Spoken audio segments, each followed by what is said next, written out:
everyone, and welcome to AMC Movie Talk for movie fans. I'm Chrisley Kennedy, and this is the show where we bring you the day's biggest movie news, and of course, we give you insight into what it all means. Joining me, as always, is AMC Movie News Senior Editor, Mr. John Campea. Greetings and salutations, everybody. Welcome to the best damn movie-related show on the internet, coming to you live from the Stream.tv studios here in Hollywood, California. Go, go, Power Rangers. We also have joining us AMC's very own Alicia Malone. Hello, everyone. Forgive the eye bags. I came back from New York late last night. I got to see some summer movies. I'm excited. And we also have joining us the director of the upcoming film, The Death of Superman Lives. What happened, Mr. John Schnepp? I got eye bags from playing Hitman Absolution. Totally finished the game last night at 3 in the morning. I'm tired right now. All right, guys, it has just been announced that Lionsgate Studios will produce a brand new original live-action feature film based on the iconic Power Rangers property. Two other Power Rangers films were produced in the 90s, with Mighty Morphin Power Rangers in 1995 and Turbo, a Power Rangers movie, in 1997. John, is it a good move by Lionsgate to make a new Power Rangers movie? Good God, no. No. I mean, look, I've gotten a lot of questions on AMC Movie Talk before about, do you think they'll do a Power Rangers movie? And this is why you never say never. And I've always said, well, don't say never, but it's unlikely. Why? Because, look, the first Power Rangers movie that came out in 1995, Mighty Morphin Power Rangers, worldwide, now, this is not when it became a novelty thing. This is in the height of its popularity. Yeah. Worldwide, international total, $66 million at the box office. Then in 1997, they thought, let's give it another shot. And they put out a wide release, over 2,000 theaters, wide release called Turbo, a Power Rangers movie, as a follow-up. Anybody want to take a guess what the world, I think you already know. Want to take a guess, Schnepp, what the worldwide total was on the second Power Rangers movie? $100 million. $9 million. Oh. It went from $66 million, which was terrible to start with, to $9 million in the second one. So is this a good idea? No, it's a terrible idea. Except, here's the one thing that might make this make sense for Lionsgate. I have a real big doubt Lionsgate is going to put up much money for this. I have a feeling that Lionsgate is probably, once again, don't take this as fact. This is just me speculating, okay? Make that clear. I have a feeling that a part of this deal with the company that owns Power Rangers is that I got a feeling the company that owns Power Rangers is going to put up a lot of the money for this. I think Lionsgate is going to look to minimize their risk because, look, the first one in the height of its popularity, $66 million. The second one made $9 million. What will it make today? It's going to fail. It's going to fail. I hope it does great. And I'm going to go to and I never want a movie to be bad, because if it's bad, I wasted 2 hours of my life. I'm going to go see it when it comes out, and I hope I'm entertained, and I hope we all get pleasantly surprised. Like, remember that 3D animated Teenage Mutant Ninja Turtles movie that came out like 6 years ago? Yeah. I think Patrick Stewart was like one of the voices, of the villain or something. I talked for years about how I thought that movie was going to suck, and I ended up really liking it. And I hope that's what happens here. But no, this is a bad move. It's already proven it can't make money. I don't know why they think it might make money now. But anyway, let's keep our fingers crossed and hope for the best. Alicia, you heard this news. Yeah. Your reaction. Is this a good idea? Well, I think it could be. I mean, I never watched Power Rangers when I was younger. It just skipped me completely, and I never saw the movies. And yeah, those box office results, not good at all. But you know, maybe Lionsgate can make this a teen superhero franchise. I mean, they're going to reimagine it so that it's more about teenagers with superpowers in high school who team together. So Lionsgate have proven with Hunger Games and Divergent and Twilight that they're good with the teen market. So maybe if they focus on that. This is their ball yard. Yeah, maybe if they focus on the teen market, put in a Daft Punk song, because they look like them. Reimagine it completely, and maybe it would actually work. Who knows? I think you got something there. I think if they just throw away the outfits, I mean, because when you look at Mighty Morphin Power Rangers, all they did was buy a bunch of clips from Japan. Yes. And then rework footage of kids in high school turning into this already shot footage. So that's what they did for Saban, did that for many years. They would just import footage from other shows, like, here's a weird green guy on a motorcycle, he looks like a bug. Let's call him Insector or whatever. And they'd air that here. They'd have a kid in high school start driving the thing. So yeah, I heard somewhere that Max Landis is writing this. Wow. So that made me think, wow, if they're hiring him, Maybe they're going to. I have not heard that, but that would be interesting. They're going to try to chronicle it up a little bit. Because he's a little psychotic as it is, which is a good thing. He's got flavor psychotic, like little flavor crystals, you know. So it's like, I think, they'll throw away the outfits, give it an updated kind of like, hey, these more kids grounded are in reality. they're bonded and become a giant robot. I don't know what it's going to happen. See, I think you brought up the key word there that is in the press release, reimagined. I mean, and therein lies, whatever hope there is, therein lies the hope. Now, but the thing is, you're going to run the risk of ticking off the traditional Power Rangers fans. Because if what they do is take Power Rangers, completely strip it down, and just rebuild it into something that's kind of different, then it has a chance, but it's also going to alienate the original fans. But then again, we've already learned from the box office results, the originals fans are about this much of the movie going public. So maybe they're not that concerned about it. We're really going to have to wait and see and get a better picture about what direction they're going. Because I got to agree with you. If they do strip out the traditional Power Ranger stuff and kind of reimagining it, still with the core mythos of what the Power Rangers are, make it a teenage superhero movie, stuff like that, stands a chance. Then it's not really the Power Rangers anymore, but it'll be interesting. Let's see how this evolves. It's going to be fascinating to see this. All right, what's next? Some time ago, it was announced that a reboot of the Patrick Swayze film Point Break was on the way and that the lead actor in the film would be 300's Gerard Butler playing Swayze's old role of Bodhi. However, reports have now come out that Butler has dropped out of the film and the search for a new Bodhi is underway. Alicia, does Butler's departure from the project hurt the film?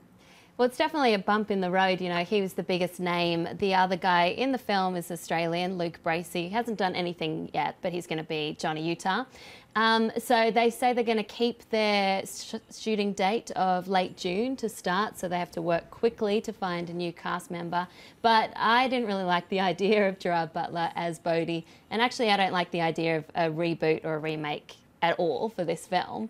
You know, I get the point when it comes to comic book movies or books or TV shows that you turn into films, but I'm so sick of reboots and remakes, and it can work. I mean, Scarface is a remake, and The Departed is a remake, and I liked RoboCop The as Fly a remake. was a remake, The Thing was a remake. I mean, the remakes go on and on and on. Yeah, but I think that they should just re-release this film in cinemas because it's a nostalgic favorite of mine. And just put a 3D thing over Keanu's face. It's like, it's a new dude. Yeah, it's a new dude. Map his face. Just put it out in cinemas and let a new audience come. I don't know. I'm sick of it. But I'm glad that Gerard's out.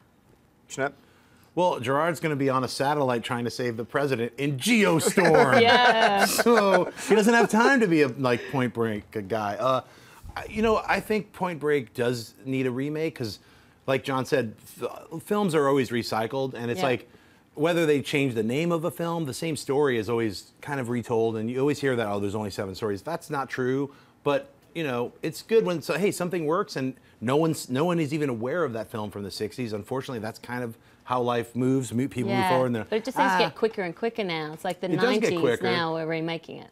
Yeah, you're right. It's quicker, but the 90s, you know, that's a good 25 years. Don't make me feel old. I'm telling you. Yeah, it's like, that's 25 years. Like, look at it that way. You're like, hey, in the 70s, they were like cracking stuff off from the 50s. What can we remake, you know? The Thing, The Fly. They were like, the early 80s was a ton of things from the 50s. So it's constantly sourcing and remining and reimagining cool ideas because that branding does affect you a little bit. Like it's been on TV, you saw an older version of it. Hey, here's a refreshed version that's in our time. It just, that appeal is never going to go away. And yeah, and here's the hard thing of making you feel old.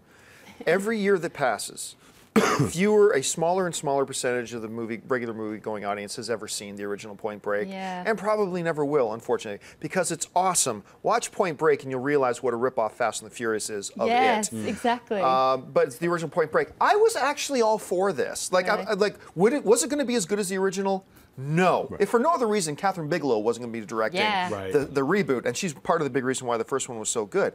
But you know, after seeing this little indie film like a year and a half ago or 2 years ago, where Butler played like a surfer, where he's like mentoring. Maverick? Yes, that's it. Where he's mentoring the small kid. I'm like, I can see Bodhi in there. I mean, I think he could have been a good Bodhi. Once again, as good as Swayze? No, but it doesn't have to be as good. Just make it good, right? So I was okay with it. So I think this is unfortunate for the production that he's leaving it because I think he would have been good for the role. Let's see who they cast next. Vaya con Dios. All right. Now it is time for that part of the show called Buy or Sell. In front of her, Chris Lee's got a few other items in the world of movie news. She's going to run them down, and then Schnepp, Alicia, and me, we're all going to say whether we buy it or sell it. So Chris Lee, what do we got?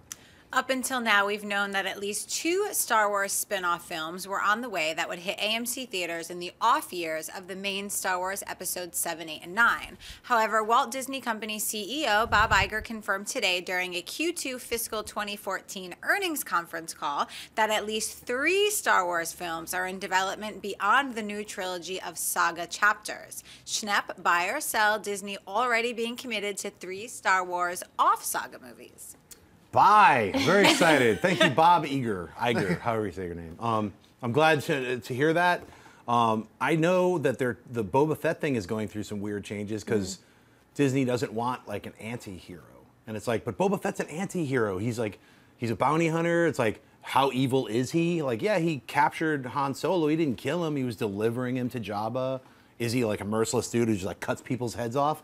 We haven't seen that. So no, he's not like some evil killing creature. Like, so I don't know what's going to happen with that, but I'm really excited to see more spin-offs, more standalones. We had discussed that earlier, whether Darth Maul is canon or not, and now that we know him and the Spider Legs are friends, that's canon now. Yeah, that's canon. So it doesn't have to be a prequel, though. I would love to see a Knights of the Old Republic prequel.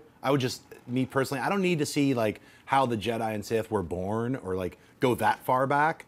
But I would love to see some of that stuff that played out in that amazing RPG. So I'm all for it. I buy it 100%. Alicia?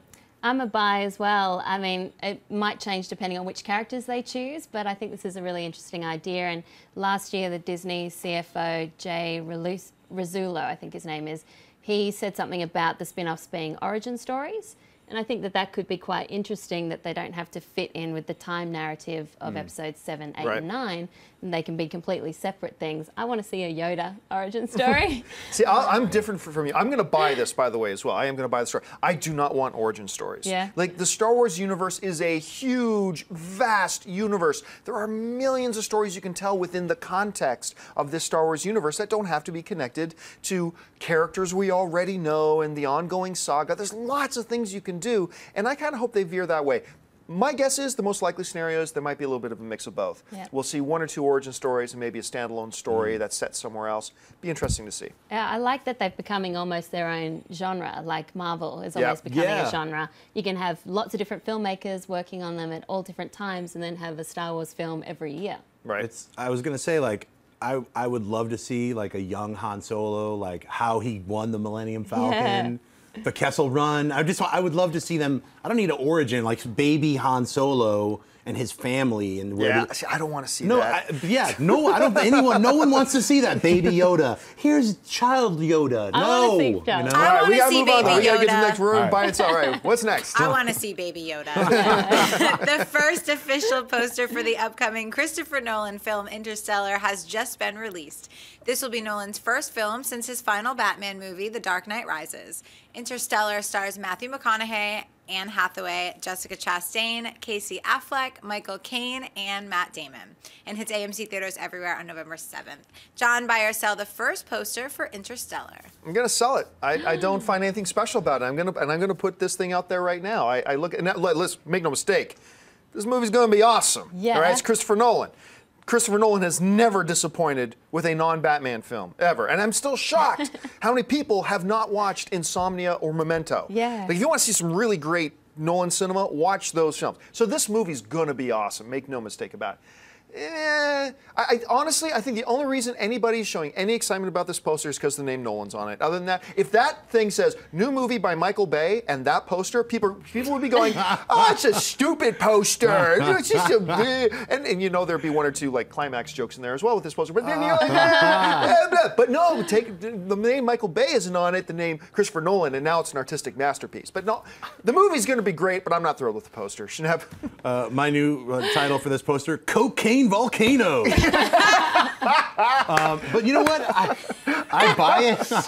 I buy it because... And the subline should be, "Let's fly high." That's that right. should be the subline. I'm flying high. Christopher Nolan fly. Well, anyway, yeah, I actually buy it. I like it because it has that sense of wonder, minus the jokey stuff. It actually does. It feels we were speaking about 80s films. It has that kind of like still mysterious 80s flavor. What's that one film? I saw that, not The Explorers. There was another one about these kids who discover a spaceship or something like that. And I can't remember the name of it, but it reminded me that you're right. It targeted me back to an 80s feel. Yeah, because it's got the little people, like little tiny shadow people. Here's a pickup truck and a farmhouse. Yeah, it has that it has this flavor. The Starman. Do you remember the first Starman poster? Yes. That's what it reminds me of a little bit. Okay. Only they don't have Jeff Bridges' face kind of ghosted in there. I don't think it was Jeff Bridges. It was the dude who starred in the Airplane movies. No, it's Jeff Bridges in Starman. Are you sure? Positive. I have to look that up. No, you don't have to look it up. I'm right. No, I got to see that I'm wrong here. All right. But yeah, the poster is the poster. To me, I always thought it was the guy from Airplane. Sorry, I'm getting off track. Robert Hayes is the guy. Oh, I'm right. I'm thinking of Robert Hayes, and you're right. It was Jeff Bridges. You're right. I'm just saying, when I'm dead sure I'm right. I'm right. I would never stick my head out like that. But yeah, I love the poster. So. Yeah, it's a buy for me. I mean, you're probably right. I would buy it no matter what because I am a Nolanite. I love Christopher Nolan.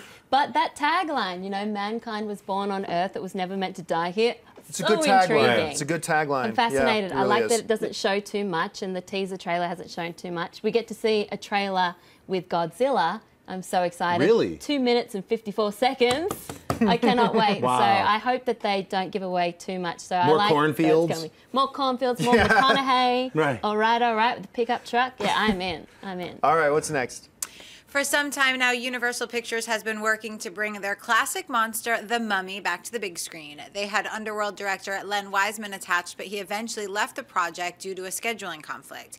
Then Universal recruited Mama director Andreas Muschietti, but is now being reported that Muschietti is also departed the franchise reboot, this time due to creative differences. The report suggests that Muschietti wanted a darker take on the property, but Universal now wants a more family-friendly tone. Alicia buyers sell Universal losing yet another Mummy director.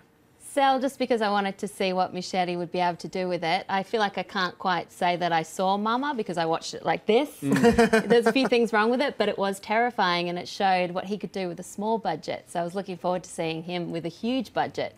And I just feel like family-friendly fare is a dime a dozen. But I understand because Universal, that trilogy of films was, I think it's worth $1.25 billion. You're talking about the more recent ones with Brendan Fraser. The more recent ones, yeah. But I would love to see them hark back to the old tone and make a great monster movie, like a new horror franchise. So. Yeah, I'm going to sell this. This has to be a change in direction. Because my understanding right from the beginning was that they wanted to remake The Mummy, but the 1940s, 1950s Mummy, not the more modern ones, right? And you don't go out and get the director of Mama if you're looking to make yourself a family-friendly romp through the park. Oh no, here comes the Mummy! Yeah, you don't. exactly. Right. So I have to believe this marks a change in direction and a change in philosophy from Universal. If that's the case, then they lost their guy. It's too bad. I want some. Don't get me wrong. I didn't want gory blood, but a little Something more darker, darker. Yeah, I think yeah. that would have been really cool, Schnepp. Yeah, I have to agree with you. I sell it, and because of both what you guys both said, it's like the Universal monsters. You look at all of those guys. You look at Frankenstein, you look at Dracula, look at Wolfman, Creature from the Black Lagoon, and the Mummy. They're all still owned by Universal. They're all developing them together. Why can't they get a battle plan and make a cinematic universe just like Marvel and all these other guys are, that is a cinematic universe. Yeah, I'd like to Universal see that. Monsters is it's an already established thing, burned and branded into everyone's mind. Well, I think Orsi even talked about that, wanting to reestablish this new universe. Remember? But that sounds but within this context of And like do it making with it dark and horror, do that it would be dark and so horror, interesting. making it family friendly. And the Mummy, it's like the Brendan Fraser mummies were fun. Yeah, made a lot of money. But going with this route and with at least even the Mama director or a horror director in general, and getting a kind of an overall brand for the Universal Monsters themes. That would be smart. I think if you're going to go with family friendly, it's like the Wolfman cereal or what. I mean, it's like, I don't know. So. All right.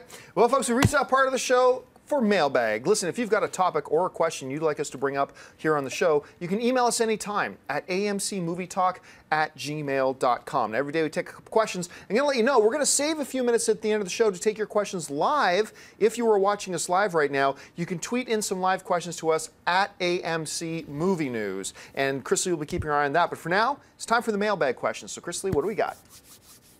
Excuse me, Taylor Houston writes, hey AMC, you guys are doing a fantastic job. Is the new upcoming TV series Gotham going to be connected with Ben Affleck's Batman, or is it going to be its own series? Thanks guys, and keep bringing the filthy. I generally don't like addressing TV questions, but this since is directly tied into a movie. No, it's not going to be connected whatsoever. You know, Warner Brothers is doing the movies. They've given the TV rights for this one property to Fox, but Warner has and DC have been very clear that for now, their plan is to keep the television universes, this includes Green Arrow and Flash, separate from the cinematic universes, which is the right move. So no, and if they did, you know, who gets to call the shots of what happens on that Fox TV show? Does Fox get to call the shots? Because if they're supposed to be connected, now that affects what Warner Brothers is going to do. Does Warner Brothers call the shots? Because now they're dictating to Fox what they have to. No, they're going to be two completely separate things. They will not have any influence. Have you guys heard anything else on that? I've heard that it's definitely separate. I think the trailer for Gotham, the TV show, looks really cool, very cinematic, although Ben McKenzie is no Gary Oldman.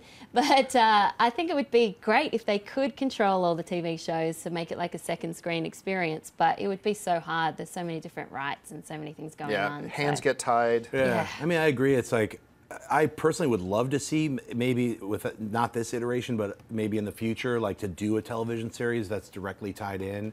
Like we had talked about this before, the new Star Trek reboot. Do 10 episodes in between Star Trek 2 and 3. You have the whole cast and crew. You could do an amazing, you know, like do an amazing series that connects and bridges everybody together. I don't know. I think that's a missed opportunity. I mean, it's hard to you know, keep control. Like, what is Snyder and those guys doing with their movie, and how does that tie back in with they're creating the Justice League? Is Flash going to be, you know, it creates all this weird stuff. But yeah, a couple of meetings every week to keep the continuity, that's not that tough, you know. But who's in charge? I know. Who gets to make the decision? But that Gotham trailer does look cool. So. You know, I didn't like it. Yeah? And you know what? I think the tone was great. Where it lost me was the whole, and now watch the show and you'll see the Catwoman, you'll see the Riddler, you'll see this guy. And it's like, oh, come on out. That to me felt schlocky to me. And it's like, and that's where it started to lose me, because up until that point, I thought the tone was really great. But anyway, I don't want to go into that. All right, what's next? Isha Pandya writes, I really love the show, and it's one of the best parts of my day. I was wondering, based on your comic book character revival opinion you talked about today, which I think was yesterday, would you mind if Cyclops was ever brought back? I think Cyclops is a very complex character and a great strategist, tactician and leader of the X-Men, but his character was reduced down to a jealous boyfriend in favor of the Wolverine-Jean storyline. Well, okay, for those of you who don't know what he's talking about, we talked a little bit on yesterday's show about how I hate when they kill off characters just to bring them back later. Kills the drama, takes away any sense of danger from the movies, blah, blah, blah. But with Cyclops, I will make an exception to that because, as I have always said, in X-Men 3, we never see Cyclops die. We just see, you know, the winds start to blow, and then the camera cuts away, and then Wolverine and Storm are walking along the beach and find his glasses. They allude to maybe he died, but we never see him die, and I think that's always been really, really key.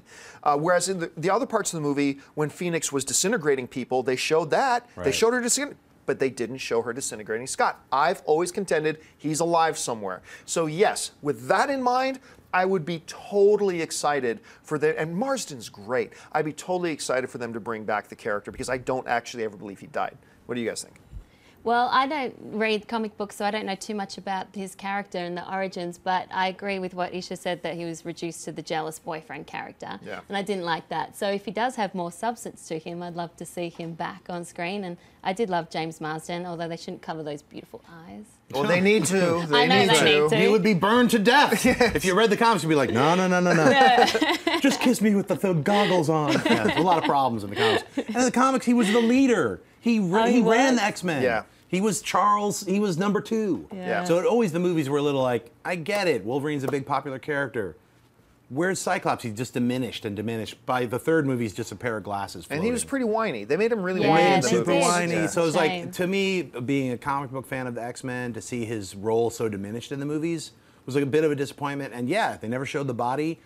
who knows? Maybe in the end of this new X-Men alternate universe, he'll be standing there like, what? He's still alive? Who knows? I don't know, but it would be great to bring him back in somewhere, in some fashion.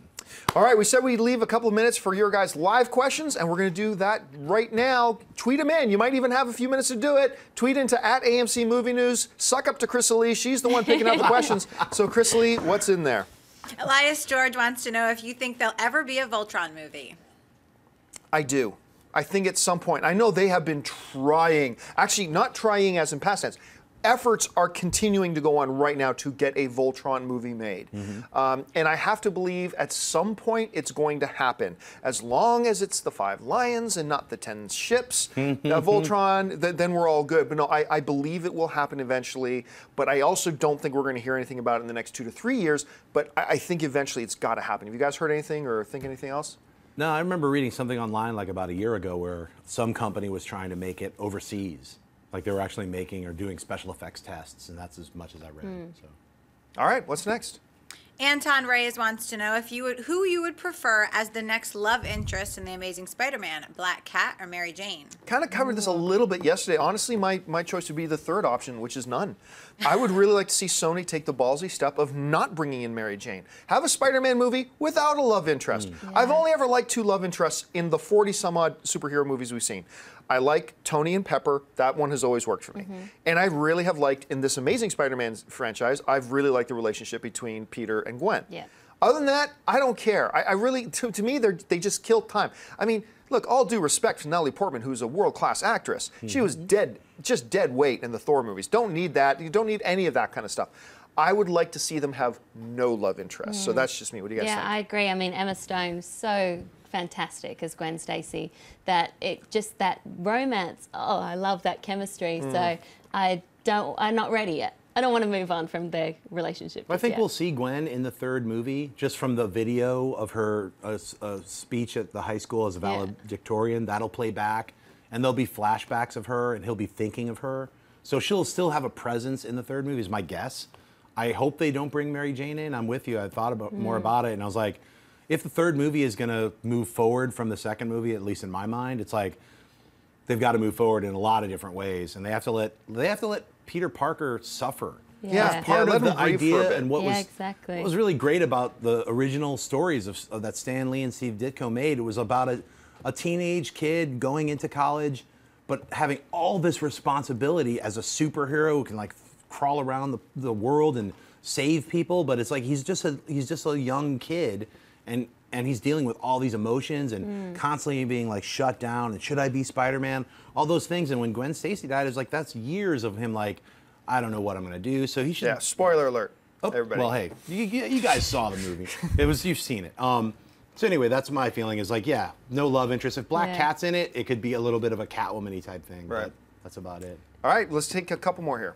Cody Chris wants to know if you guys think that Nick Cage could ever make a successful comeback. Yeah, he absolutely can. People have a very short-term memory, you know? Don't forget, Nicolas Cage is an Oscar-caliber actor. Has he phoned in and just collected a paycheck on a bunch of projects in the last few years? Yeah, he has. If you know a little bit of his backstory, what's going on with him, you understand why. But then we've seen him in some things, like that one, Port of Call. What was that? Port of Call, New Orleans. Bad Lieutenant. He Incredible. Was awesome.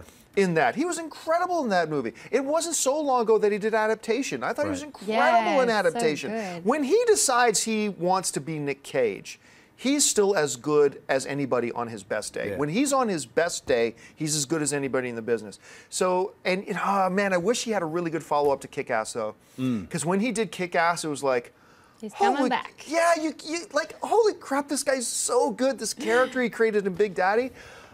But I believe, yes. I believe we are going to see Nick Cage still be a force again. Maybe we'll have to wait till he gets a little bit even older so he takes on different types of roles. Right. But I think he's going to be back. What do you think? Well, I think he just did a small indie film called Joe, which was great. So I think as long as he makes good choices, and I know he had a lot of money issues, and that's probably why he chose all those films, but he's still got it. I mean, adaptation, one of my favorite films, so I'd love to see him come back.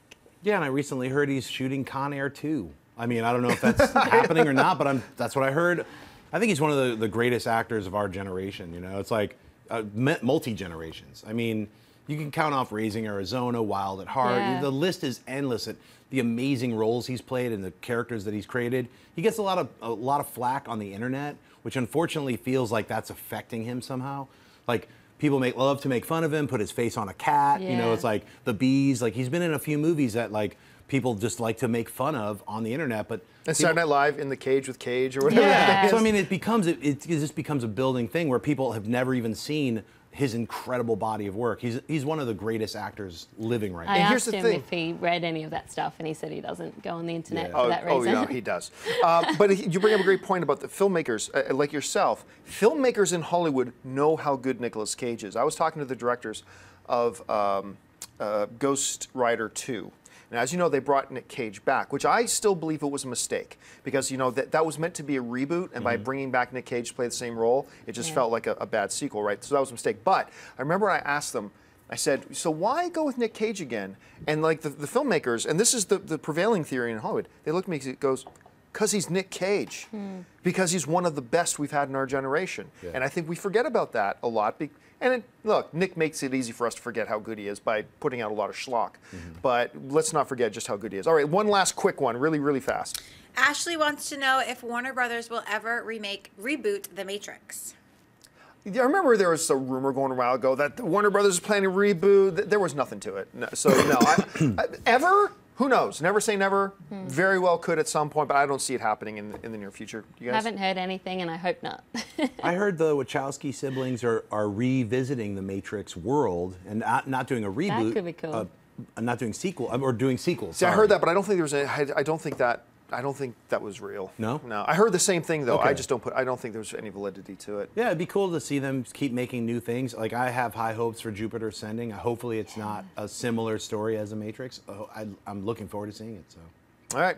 Well, folks, that'll do it for us. Thank you so much for joining us today on AMC Movie Talk. Listen, don't forget, lots of great movies playing at AMC Theaters right now. Head on over to www.amctheaters.com for your theater, showtime, and movie ticket information. And hey, guys, if you can go to this camera for a second, I want to see that screen there on the side. See that movie there, Neighbors? Well, I saw it. I know Alicia saw it. We both really like it. Tomorrow on AMC Movie Talk, the director of Neighbors, Nick Stoller, who also directed films like Forgetting Sarah Marshall. He wrote like the Muppets movie.